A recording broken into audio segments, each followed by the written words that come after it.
Setelah doaku dikoreksi oleh Syekh, maka tidak lama setelah itu doa-doaku pun dikabulkan. Selamat menonton tayangan video dari Media Salik. Dukung kami dengan like, komen, dan subscribe. Sahabat Salik, terima kasih sudah mengikuti tayangan ini. Silahkan subscribe bagi yang belum subscribe, semoga bermanfaat. Assalamualaikum warahmatullahi wabarakatuh.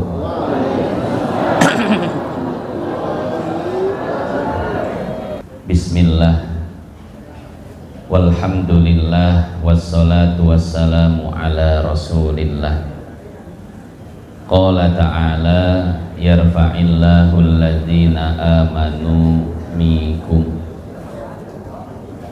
walladzina utul ilma darajat. Wa qala nabi sallallahu alaihi wasallam, man salaka tariqan yaltamisu fihi ilman sahhalallahu lahu bihi tariqan ilal jannah.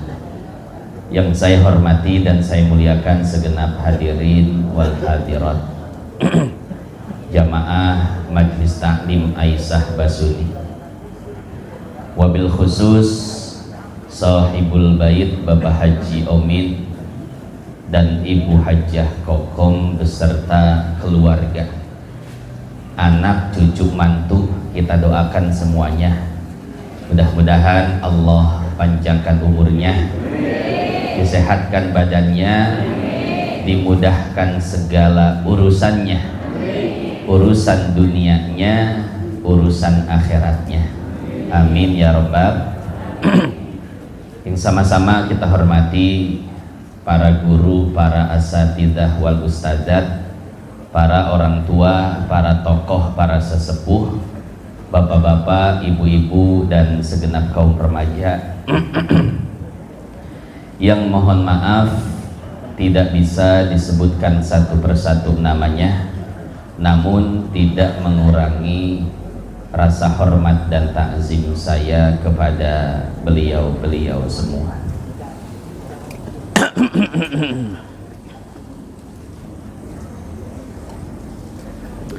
Bapak Ibu yang dimuliakan Allah, di dalam kitab Al-Fawaid Al-Mukhtarah yang dikarang oleh Al-Habib Ali bin Hasan Baharud, ada sebuah kisah tentang seseorang yang memperbaiki bacaan doanya, kemudian Allah kabulkan doa-doanya. Bagaimana ceritanya? Jadi satu ketika ada orang yang doanya tidak pernah dikabulkan oleh Allah. Kemudian dia datang kepada seorang syekh dan mengadukan hal tersebut.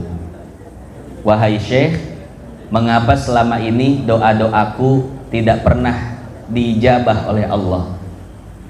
Kemudian syekh mengatakan, wahai fulan, coba aku ingin mendengar bagaimana bacaan doamu.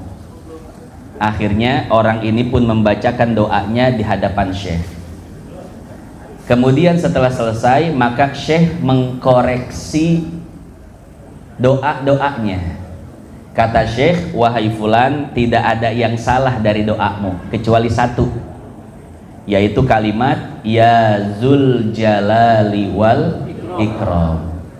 Yang betul adalah ya Dzal Jalali wal Ikram. Ya harfun nida, dza munada, mansub, wa alamatun nasbihi al alifu niyabatan anil fathati, dza mudhof, al jalali mudhof ilahi, ya dzal jalali. Itu yang benar, bukan ya dzul jalali. Akhirnya si orang ini pun kembali berdoa seperti biasa, akan tetapi dengan doa yang sudah dikoreksi dan dibetulkan oleh syekh. Kemudian orang ini mengatakan, setelah doaku dikoreksi oleh syekh, maka tidak lama setelah itu doa-doaku pun dikabulkan dan diijabah oleh Allah Subhanahu wa ta'ala. Hadirin hadirat yang dimuliakan Allah, dari kisah singkat ini kita bisa mengambil pelajaran bahwa pentingnya membetulkan bacaan-bacaan doa kita. Ya, kita lihat orang tadi beberapa tahun doanya tidak dikabul, tapi ketika doanya sudah dikoreksi, dibetulkan oleh Syekh, maka tidak lama doanya dikabulkan oleh Allah. Ya, maka ada beberapa lafaz doa yang ingin saya koreksi juga, yang biasa saya dengar dari jamaah dan itu salah. Pertama, ketika membaca doa selamat, bunyinya bagaimana? Allahumma inna nas'aluka salamatan fid din wa afiatan wa ziyadatan wa barokatan. Nah, baknya pendek ya, wa barokatan, bukan wa barokatan. Wa barokatan, baknya pendek. Wa taubatan wa rahmatan wa magfiratan. Nah, di sini yang perlu kita garis bawahi. Allahumma hawwin alaina fi, sin kecil atau shin besar? Sin kecil, sa. Jadi sin kecil cara mengucapkannya itu dua sudut bibir kita melebar. Jadi okos jelema nyengir, Bu. Sa gitu ya, sa.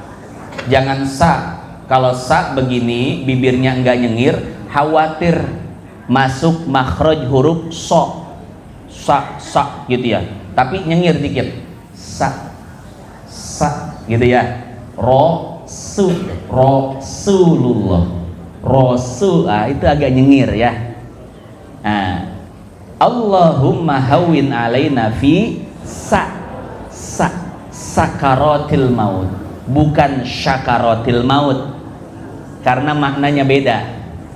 Kalau sin sakaratil maut maknanya adalah proses kematian yang memabukkan, yang menghilangkan akal. Kita minta kepada Allah agar diringankan dari hal tersebut. Nah, kalau seandainya menggunakan shin, ini mungkin kalau cocokologi artinya begini: ya Allah, ringankanlah aku pada syukuran kematian. Nih maksudnya syukuran kematian apa gitu. Kalau syakaro kan diambil dari kata syakaro yashkuru yang artinya bersyukur ya. Ini kurang tepat maknanya, bahkan salah. Yang betul adalah pakai sin kecil, sakaratil maut wan najata wal afwa. Nah, jadi seperti itu ya Bapak Ibu yang dimuliakan Allah. Kemudian juga saya sering dengar jamaah, bukan jamaah juga sebetulnya, kalau udah baca doa depan orang jadi ustad itu ya. Ya Azizu, ya Ghaffar, ya Syattar. Ini salah, bukan pakai shin besar tapi sin kecil, ya Sattar. Karena artinya ya Sattar, Allah yang maha menutupi aib-aib kita. Kalau pakai shin, ya Syattar. Apa artinya ya Syattar? Ya, coba nanti tanyain sama ustadz yang lain ya. Yang saya tahu ya Syattor, Syatoro, artinya membagi. Kalau Syattar apa artinya? Nah, jadi seperti itu. Ini ada beberapa doa yang perlu dikoreksi ya. Jadi Bapak, Ibu, kalau punya doa, coba datang ke Ustadz. Ustadz, saya minta koreksi doa saya, betul atau tidak? Begitu ya. Begitu pula dengan bacaan Quran kita. Kalau doa saja harus kita minta koreksi, apalagi bacaan Quran. Ini lebih penting lagi ya. Mengapa bacaan Quran perlu dikoreksi? Lihat Imam Jazari dalam matan Al-Jazariyah. Beliau mengatakan, wal akhdhu bit tajwidi hatmun lazimu man lam yujawwidil Qur'ana athimu. Membaca Al-Quran dengan tajwid hukumnya wajib. Dan barang siapa yang membaca Quran tidak menggunakan tajwid, sakadaek, sakahayang, semau gue, asimu, kata Imam Jazari, dia berdosa. Mengapa berdosa? Li'annahu bihil ilahu anzala wa hakadha minhu ilaina wasala. Karena Al-Quran diturunkan satu paket dengan tajwidnya, dan bacaan itulah yang sampai kepada kita baik lewat kiroat Asim atau kiroat Kunbul, kiroat Abu Amr, kiroat Ibnu Katsir, semuanya satu paket dengan tajwid. Makanya dosa kalau baca Quran tidak pakai tajwid, apalagi jadi imam. Ini hati-hati ya, jadi imam masjid besar pinggir jalan, bahasa orang nama ulah ngeraken. Masjid gede anu hadir jamaah kan lain jelema bodoh kabeh, Pak. Yang hadir sholat jamaah di masjid ustadz, kadang kiai, ahli tajwid, ahli qiraat. Ketika mendengar bacaan imam masjid gede pinggir jalan berantakan, ini setidaknya membuat ya DKM dan seluruh jajaran pengurusnya, seperangkat alat sholatnya itu setidaknya malu ya. Maka ini yang perlu kita perbaiki. Dan jarang orang yang mau mempelajari tajwid. Kalau jiping, tahu jiping Bu? Ngaji kuping kayak sekarang rame, apalagi kalau ustadznya bisa ngelawak. Sayangnya saya nggak bisa ngelawak. Kalau saya bisa ngelawak, saya udah ikutan stand up komedi Indonesia. Nah, jadi ngaji tajwid itu jarang peminatnya, jarang penggemarnya, sedikit. Padahal itu yang paling penting buat hidup kita. Kita kalau galau, resah, gelisah, banyak pikiran, obatnya apa? Bukan ngaji, baca Quran. Baca. Maka beruntung Bapak Ibu yang Bapak Ibu sudah bisa baca Quran sesuai dengan makharijul huruf dan tajwidnya. Kenapa? Karena ketika Bapak Ibu galau, resah, gelisah, gampang. Tinggal buka Quran, kemudian baca. Ala bidzikrillahi tatmainnul qulub. Itulah yang akan menenangkan hati kita. Apalagi bisa baca kitab kuning Bapak Ibu, enak. Kalau yang bisa baca kitab gundul, kitab kuning kayak para ustadz, para kiai, kalau galau itu cuman tinggal buka kitab. Pengen cerita-cerita, buka kitab tentang kisah-kisah, kisah para nabi, kisah para sahabat, kisah orang soleh. Ya, kadang para ustadz, para kiai itu betah duduk sendirian. Kenapa? Ada yang nemenin kitab. Kalau kitab lagi cerita sedih, tiba-tiba nangis sendirian. Kitab lagi cerita seneng, ketawa sendirian. Nah, cuman jangan, ya kalau sama kitab ketawa boleh Pak, tapi kalau nggak ada kitabnya ketawa-tawa sendiri, wah ini bahaya nih. Ya, makanya beruntung orang yang bisa baca Quran, orang yang bisa baca kitab gundul. Orang yang bisa baca kitab gundul nggak perlu teman sebetulnya Pak, ya bisa berteman dengan kitab-kitab. Bahkan khairu jalisin fiz zamani kitabun. Sepaling-paling baik tempat teman duduk adalah kitab. Dia adalah teman yang tidak akan menyakiti kita, teman yang tidak akan menggunjing kita, teman yang tidak akan menyebar aib kita. Kitab, ya. Mau sedih-sedihan ada di kitab, mau lucu-lucuan ada di kitab. Lagi galau, resah, gelisah bisa diobati dengan kitab. Terutama kitabullah, yaitu Al-Quranul. Makanya saya motivasi buat jamaah, ayo yang belum lancar baca Quran, cari ustadz, cari tempat pengajian Al-Quran.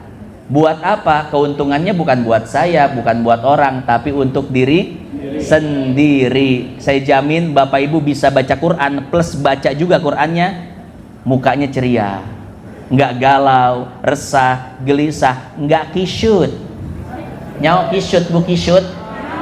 Jadi amun banget tadi julutnya, hasum banget.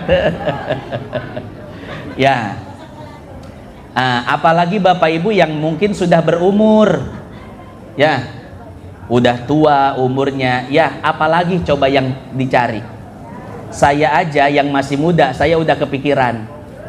Nanti kalau udah tua, saya pengen fokus duduk sama Al-Quran, baca Quran, mengkaji tafsirnya, maknanya. Saya pengen fokus ke situ aja dah, ya. Bapak Ibu harus punya rencana seperti itu. Rek naon atau hirup di dunia mah bu, ngudag-ngudag dunia capek. Sekedarna we dunia mah sekedarna, sakapanggihna. Sisanya kita gunakan duduk, baca Quran, menghadap Allah Subhanahu wa taala sambil nungguan Pak. Ulah serius teuing ngomongkeun paeh teh. Ulah sieun teuing ka paeh teh. Yeuh urang mah tibang cangkang. Jasad ini ketika mati maka dia akan dimandikan, dikafani, disolatkan, dikuburkan, dimakan cacing, selesai Pak. Game over udah. Hakikatul insan, hakikat kita itu ruhnya. Maka nggak usah sedih pisah sama anak, keluarga. Kenapa? Cuman pindah tempat doang. Nanti ruh kita ada di alam barzah nungguin. Saha ieu jamaah Aisyah Basuni nu arek nyusul. Ditungguan Pak. Bahkan di dalam At-Tadhkirah karangan Imam Qurtubi, setiap ada ruh baru yang masuk alam barzah, ruh lama itu akan menunggu dan bertanya-tanya tentang kabar terbaru, terupdate di dunia. Nanti kalau jamaah Aisyah Basuni yang udah duluan, kemarin siapa? Almarhum Bapak Haji Edi. Bapak Haji Edi itu lagi nungguin, wah jamaah Aisyah Basuni siapa nih? Ntar nih besok yang nyusul.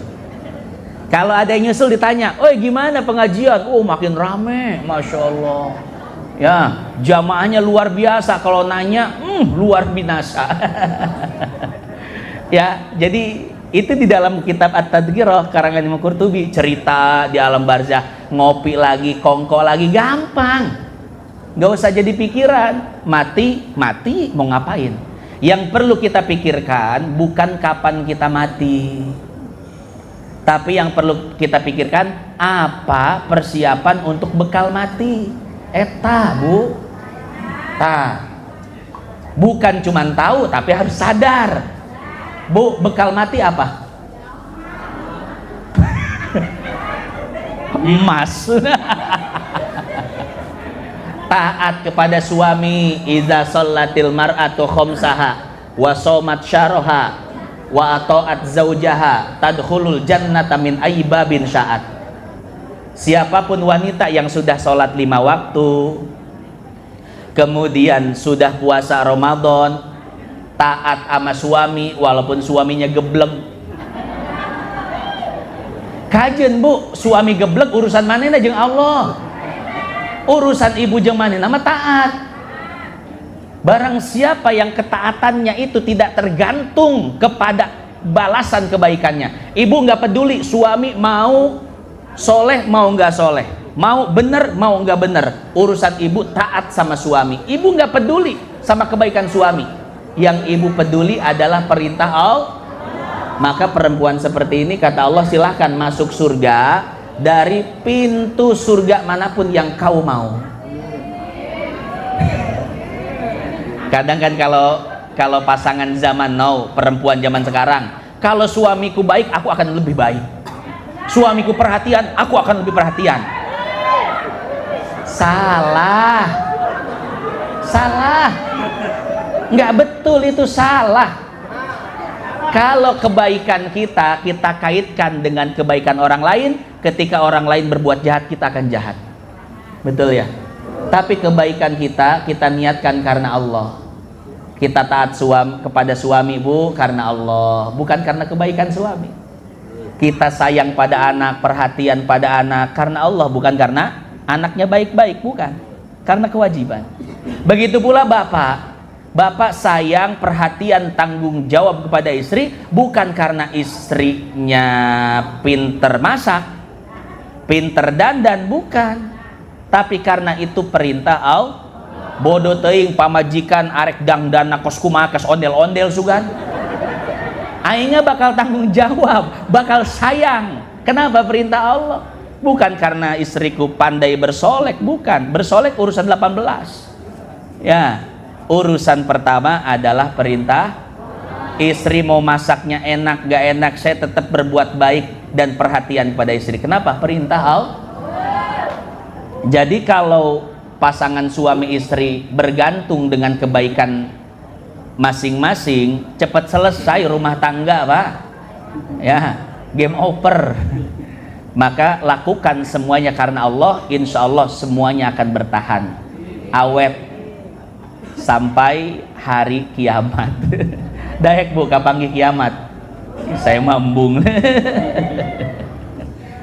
Baiklah Bapak Ibu yang dimuliakan Allah, ya. Itu pembukaan. Pembukaannya lila banget. Lah, saya parkir nage lila. Ya, jadi nanti nih saya disclaimer ya kepada jamaah. Kalau yang ngundang ustadz, ngundang maulid dan lain sebagainya, perhatikan ustadznya. Udah sampai mana? Kalau sudah sampai lokasi, jemput. Jangan sampai ustadz kiai neangan lokasi seorang, di mana sih tempatnya yuk? Aing parkir di mana sih yuk? Panitia mana sih? Buset, aing kita sosoranganan neangan tempat. Jangan sampai kayak gitu, ya. Ini saya nggak berbicara tentang saya. Kalau saya mah bodoh amat. Rek kumaha ge, ya. Saya mah insya Allah bisa nanggung-nanggung hal kayak gitu. Belum tentu orang lain bisa, Pak. Kalau udah keluar di lisan bahaya dari guru. Eta murid aing songong banget sih yang kade Pak muridna Pak. Ya. Nah, jadi perhatikan ya. Nanti Bapak punya acara, perhatikan kiai parkirnya di mana, disambut, ditunjukkan tempatnya di mana. Kiainya kali mau ke toilet dulu, sediakan toiletnya. Deketin sama toilet. Pak Kiai wayahna diukna deket WC. Ya, iya Pak. Ya, biasa kan sebelum ceramah persiapan dulu tuh, dibuang dulu, dibersihin dulu. Ya, tanya dulu Pak Kiai mau makan dulu, mau ceramah dulu, gitu ya. Pemurbahan dulu, kepilah dulu Pak Kiai. Lah, terjadi Pak acaranya. Ya, jadi seperti itu ya hadirin jamaah yang dimuliakan Allah. Terima kasih sudah menonton tayangan video dari Media Salik. Jangan lupa dukung kami dengan like, komen, dan subscribe. Nantikan tayangan video berikutnya.